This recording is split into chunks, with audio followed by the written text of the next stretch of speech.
Hey everyone, welcome back to my mini blog. 0 point থেকে আমরা বেশ অনেকটা জ্যাম আর প্রচুর বৃষ্টি পেরিয়ে ফাইনালি পৌঁছেছিলাম গ্যাংটক। আর নেক্সট দিন আবার সকাল সকাল উঠে রেডি হয়ে গেছিলাম ছাঙ্গু বাবা মন্দির আর নাথুলা পাস কভার করবো বলে। বেরোনোর ঠিক আগের মুহূর্তে ব্রেকফাস্ট করতে করতে আমরা জানতে পারি যে কালকে এতটাই স্নোফল হয়েছে যে সবকিছু বন্ধ। ব্যাড লাক, কি আর করা যাবে, মনটাই খারাপ হয়ে গেছিল আর কি। তারপর রুমে বসে বসে আমরা লুডো খেলছিলাম, পিজা খাচ্ছিলাম, আর বাইরে হচ্ছিল প্রচন্ড বৃষ্টি। বিকেলের দিকে বৃষ্টিটা একটু কমতে আমরা ঠিক করি যে আমরা আবার এমজি মার্গ যাব।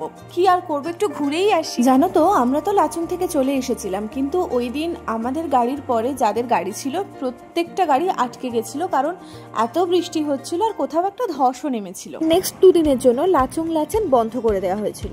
ভাগ্যিস আমরা আগের দিন ঘুরে চলে এসেছিলাম। আর ওই দিন আমরা এমজি মার্গে টুকটাক জিনিসপত্র কিনে ফুচকা, ঝালমুড়ি, বিরিয়ানি সব খেয়ে তাড়াতাড়ি হোটেলে চলে এসেছিলাম, কারণ নেক্সট দিন আবার যাওয়ার আছে। টাটা।